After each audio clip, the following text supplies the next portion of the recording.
These 3 rookies could win you your fantasy football leagues in 2023, so you should be going and getting these rookies and drafting them in your redraft leagues, drafting them in your best ball leagues. We're going to tell you why. We're going to give you some statistical analysis to back each of these rookies up, because we know it's not super common for rookies to produce in fantasy football. These 3, we're fairly confident they're going to do at least something in their rookie year that could add value to your fantasy football team in the form of the most valuable currency in fantasy football, points. So make sure you like this video. If you play fantasy football, you're going to want to subscribe, because we've got fantasy football content coming before the season, but during the season, we're going to have all kinds of rankings, start sits. We're going to have weekly takeaways. So much content that you're going to pee your pants. So you're going to want to be subscribed, especially if you have extra diapers. And flockfantasy.com/domain is where you're going to want to be for our exclusive content. Oh.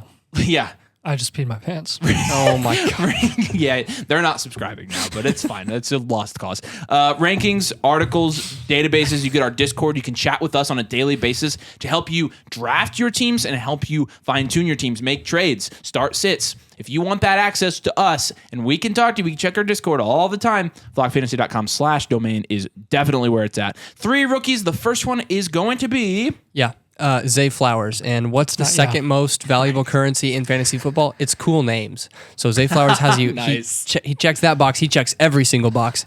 Zay Flowers is being drafted between wide receiver 41 and wide receiver 45, depending on what site you're playing on, whether you're on Underdog, ESPN, Yahoo, etc. Right? So you look at the offensive situation in Baltimore. You're leaving Greg Roman, bye-bye, out the door. We don't like that old-fashioned offense. That's why Marquise Brown left. So they pick up Zay Flowers. He has the new offensive coordinator, Todd Monken. Monken has 4 seasons of experience in the past being an NFL OC.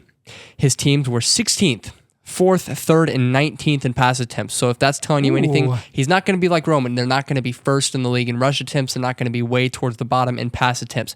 Todd Monken will be throwing the ball. And honestly, if I had to bet based on who they used their first round pick on, by the way, it was Zay Flowers, a wide receiver, I'd be assuming they'd be passing the ball more. Last year, the Ravens were 28th in pass attempts, and we definitely expect that to go up. Beyond that, there's a thought out there. People seem to think that the Ravens will never be a pass-heavy offense. They think Lamar Jackson is a bad quarterback, but we've seen John Harbaugh and Lamar Jackson. They've done it before. In 2021, despite Lamar playing only 12 games, the Ravens threw the ball 611 times. That was 9th best in the league. So you bring Zay Flowers in, he can definitely fill that role Marquise Brown had in 2021. He was 22nd in fantasy points through week 10 in 2021. Marquise Brown was the wide receiver 6 before him and Lamar Jackson only played 2 of the Ravens' final 8 games together. We definitely expect Zay Flowers to fill a huge role in that offense. He's a skilled player. He was drafted in the first round for a reason. He went over another guy on this list. He went over Jordan Addison in the first round, and they intend to use him. Yeah, absolutely. And look, Zay Flowers, like in terms of the target competition he's going to have in Baltimore this year, is probably going to be the wide receiver 1 in Baltimore. Why is that? Because for 2 reasons. Number 1, Rashad Bateman. I mean, he's got some upside, but we've never fully been in on Rashad Bateman being a true wide receiver 1 in the NFL. He hasn't really stayed healthy to this point. He's not been healthy even early this offseason or in this training camp season. So why are we going to expect Rashad Bateman to do that? And then Odell Beckham Jr. Look, I understand Odell got what? I mean, he got an $18 million contract or something, right? Something crazy. I mean, so they paid him. They paid the man. And do I think Odell Beckham is completely washed? I don't think that. I think that Odell Beckham will be an impact player for the Ravens. Do I think that Odell Beckham is the dominant wide receiver that he once was and the dominant wide receiver 1 from a fantasy perspective? No.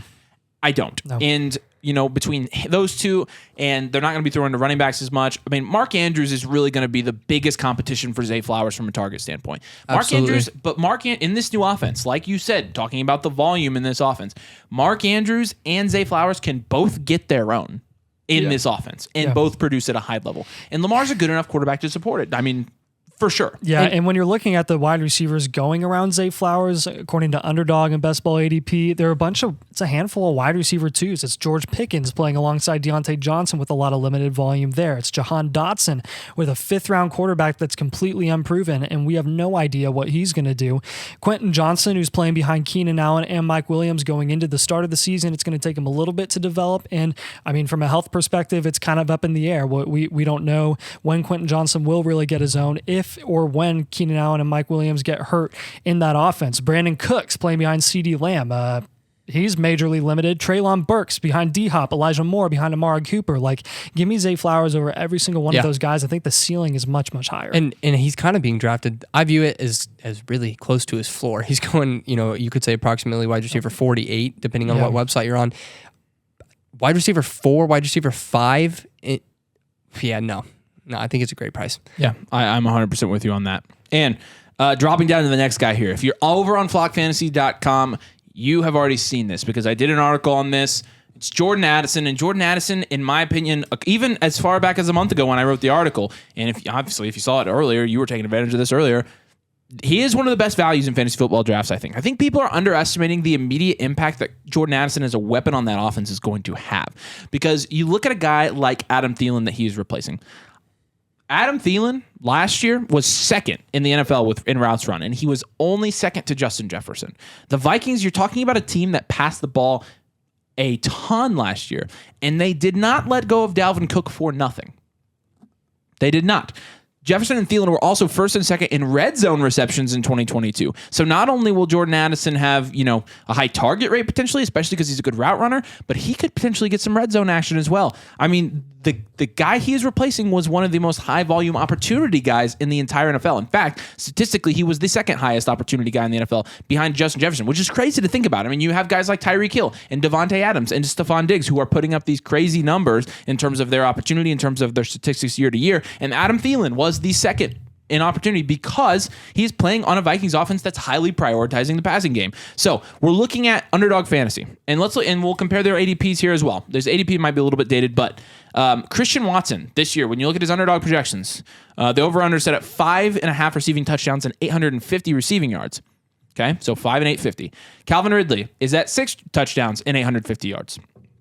Drake London's at 5 receiving touchdowns and 850 yards. Brandon Ayuk is at 5 and 775 yards, so less yards. DJ Moore is at 5 and 875 yards. And then Jordan Addison is at 5 and 830 yards.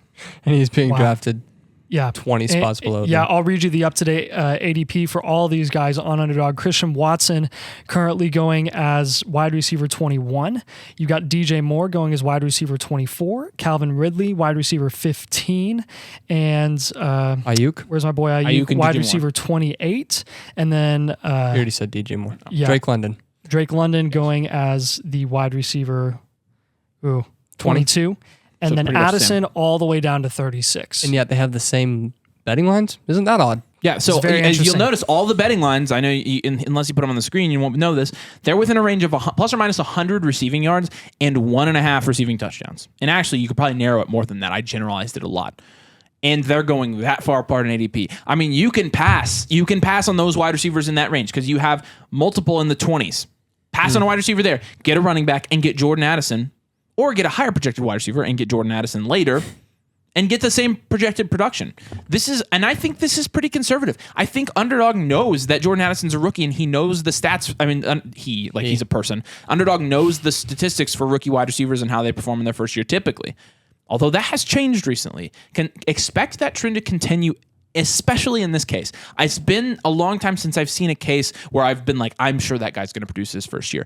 And when you look at guys that come in with the skill set of being a very good route runner, and he's probably the second best route runner in the class behind Zay Flowers. I mean, Tank Dell's up there as well. But that skill set typically translates right away. You've seen good route runners like Chris Olave, Devonta Smith, who came in. Devonta Smith was undersized, and Devonta Smith can get open because he's so quick and he's such a good route runner. 900 yards his rookie year.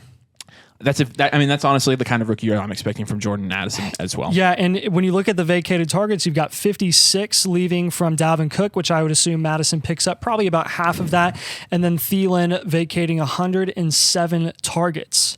KJ Osborne is not getting that. Addison is the guy behind Hawkinson and Justin Jefferson. I would assume Hawkinson makes up for a little bit. I mean, you're looking at Thielen probably getting about 100 targets this season. That means he's Addison, probably going to produce. Who did I say? Thielen, you're good. You're probably looking at Addison getting about 100 targets this season at least. That's definitely producing higher than wide receiver 36. Yep.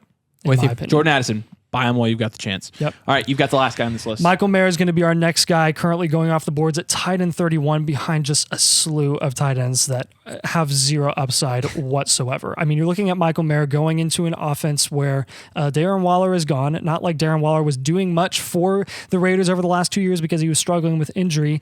And now you're bringing in Jimmy Garoppolo, who from an NFL perspective, honestly, I would argue is an upgrade from Derek Carr at this point. Yes. I mean, he really helps out those fantasy assets around him just because he's such a good distributor of the football and he loves his tight ends. He loves George Kittle. Michael Mayer, not saying Michael Mayer is George Kittle, but at tight end 31, I mean, that is definitely his floor of production. If he ends up being tight end 15, tight end 10, which I think is definitely in his range of outcomes, you're looking at a very high win rate tight end who's really going to help you out in the weeks that maybe your elite tight end that you have in your fantasy leagues kind of doesn't really pan out or gets hurt or is on a bye. Like Michael Mayer is a great plug-in to have. Going behind Isaiah Likely, come on. What are we even Isaiah doing there? Likely is playing The behind second Mark string. Andrews. What are we talking about? Trey McBride, who is playing in an abysmal offense. Zach Ertz got cleared today, too, Zach by the Ertz way. also got cleared. Hunter Henry, who... And Mike Gesicki. And Mike Gesicki. These They're next both on ones- the same they're- offense. We've got combos in here, like They're both on the same which is offense. ridiculous. Jake Ferguson, we don't even know who the tight end one for Dallas is. It could be Peyton freaking Hendershot. And they drafted another tight end in the second round with Shoemaker. Tyler Conklin. Okay, I guess you can make the argument with Conklin since Rodgers has produced a high-producing tight end before, but it took a very outlandish touchdown rate for that to actually happen with Robert Tonyan. Juwan Johnson and Taysom Hill, both on the same team. I mean, give me the actual dominant tight end in Vegas's offense. Dawson Knox playing behind Kincaid. Oh, yeah, and Kincaid. Chig Okonkwo. Dude. Chig, That's are you so serious? funny to me. Chig is going 15 spots higher than Michael Mayer. Guys, I'm But here Chig's going to ball out. He's a dog, since that's apparently the trump card. I No love that reasoning being the trump whatsoever. card. It's just dog. I'm going to Okay, I guess I can't interject real quick. And fight against that. Guys, Michael Mayer is twice the prospect that Chig was from an NFL readiness Oh, it's standpoint. not even close. Not even relatively close. Not even and close. his situation is better. I would rather have a starting tight end on the Las Vegas Raiders than I would on the Tennessee Titans. He's so much not more close. ready. He's so much more ready. Not close. Keep going. The RotoViz projections machine has Michael Mayer slotted at 41 targets, 435 yards, and 2 touchdowns. In PPR leagues, it's 97 points, which is higher than a lot of guys ahead of him in ADP are projected. So you're not looking at a guy at tight end 31 who's going to be a league winner. You're not looking for any guy in that range to be a league winner. You're looking for, especially in best ball, game-to-game upside. And those 97 points aren't going to be evenly distributed across every single game. He's probably going to have some high upside games where, I mean, he scored a lot of touchdowns in college, and I wouldn't be surprised if he's a favorite red zone target of Jimmy Garoppolo in the red zone. I mean, who else do they have there? Hunter Renfrow, he's not like a big body or anything. Yes, Devontae Adams is going to command a lot of those targets, and you have Josh Jacobs, but Michael Mayer will get his own, I do believe, in that offense. I mean, Darren Waller got his own when he was healthy, and Mayer is there now. They heavily invested in him. I'm really excited. He's competing for targets with, like I already said, Myers and Renfrow. Like, honestly, he can And they're outproduce those redundant guys. anyways. Yeah, they are. They have the same skill It's set. not going to be that hard to overcome. Widely considered the most NFL-ready tight end going into the draft, which we kind of fought against with Kincaid. We thought Kincaid was going to be more NFL-ready and that he was going to get drafted higher than Michael Mayer. At this point, it doesn't really matter, though. We're talking about fantasy. We're talking about situation. Michael Mayer has a great situation. College stats at Notre Dame. He had 31% target share, 67 receptions, 800 yards, and 9 touchdowns in 12 games. On a per-game basis, that's 6 receptions, 67 yards, and 3/4 touchdowns per game.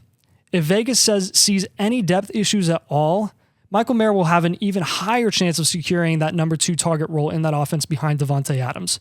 Like we said, George Kittle, we mentioned him before. Michael Mayer is not going to be George Kittle, but if he's a fraction of George Kittle, that's a very impactful fantasy player. Kittle last season with Jimmy Garoppolo had a 25% target share, which was second among tight ends, 95 targets, and a target rate of 27.5%. Deebo Samuel had only 6 more receptions, and that was in 2021 when Deebo was crazy. Ridiculous. Jimmy G is a perfectly capable quarterback to support Adams and Waller. And he's proven that he can. And Mayer. Yeah, Adams. And Mayer. That's what I meant. You're good. And he's proven that he will target. He will target a tight end as much as he targets an elite wide receiver. Debo was elite that year. He wasn't Absolutely. Devontae Adams, but Debo was ridiculous, and he was being used. I mean, that's just targets, not even counting how much they use him on the ground. So, yeah, those are 3 guys that we like in Dynasty, or sorry, not Dynasty. Fantasy. 3 guys that we like in fantasy football. Habitual. For you to, I know, for you to help win, to help you to win your fantasy leagues. That we think that they can do that Bingo. for you. It's clear as day. So make sure you're doing that. And also make sure you like the video. Make sure you subscribe to the channel. We got fantasy football content coming out literally all the time. And that's all we do. And we're junkies. And you're going to want to hear what we have to say, even sometimes when you vehemently disagree with us. So flockfantasy.com/domain. When you use code domain, you get 30% off the entire site. That's where you'll find our 2023 fantasy football rankings, all of our articles, our Discord. You get on our Discord, you're able to chat with us all the time during your drafts as you're making trades. It's a pretty good resource. So like I said, flockfantasy.com/domain. We'd love to see you over there. Thank you so much for watching, and we will see you later.